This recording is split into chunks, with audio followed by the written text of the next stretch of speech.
The brain has 4 modes that it operates in, 4 brainwave patterns. Delta is when you're deep asleep, theta is when you're in light sleep, alpha is awake but relaxed. It's the mode of thinking that you are in when you're in the most heightened state of suggestibility. And then there's beta, the highest functioning mode, like when you're reading a book or you're having a very stimulating conversation.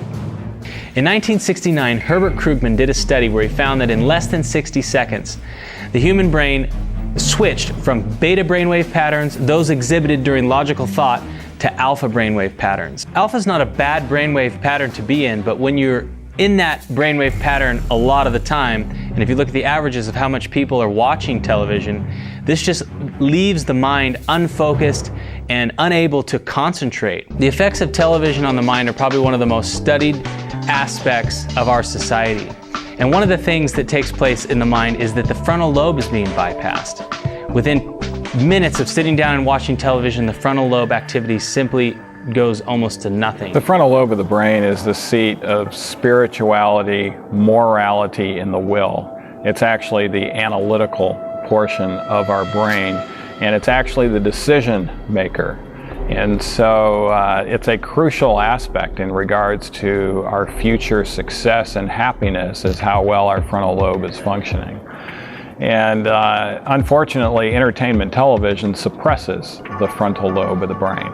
Actually, in about 90 seconds of viewing it, the frontal lobe circulation begins to go down, and it actually has an adverse effect. You know, a lot of these gadgets that produce this overstimulation, they can be fun for the short term, but you know, there's more fun things to do than ever before in human history, but yet we have more depression than ever before in human history, more anxiety.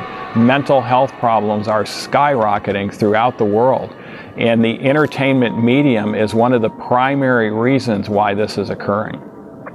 Studies will clearly demonstrate that when you go to entertainment as a way to either get fun and it becomes a habitual process, the risk of depression and anxiety will more than double. Depending on how you measure it, 30 to 33% of the human neocortex.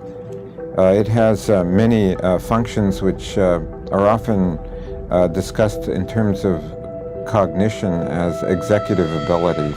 It turns out that humans are particularly visual animals.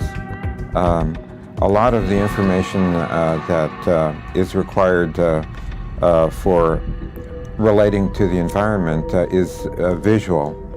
And so a lot of the posterior part of the neocortex is devoted to complex visual processing beyond the primary visual cortex. So Dr. Mendez says that the frontal lobe is like our command center. It's like where we make all these executed decision-making processes. That our perception of reality is based upon what we basically take in through our visual cortex. Now, question, could you change someone's reality based on what you give them visually to watch?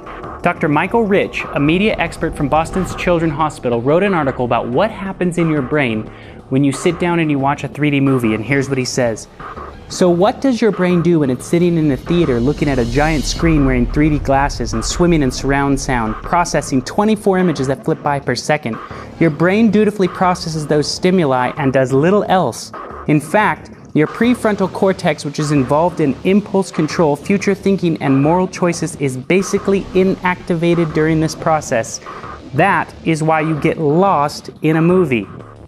Also, researcher Jacob Jacoby found after testing 5,400 viewings that 83% of those viewers misunderstood or miscomprehended that which they watched only moments before.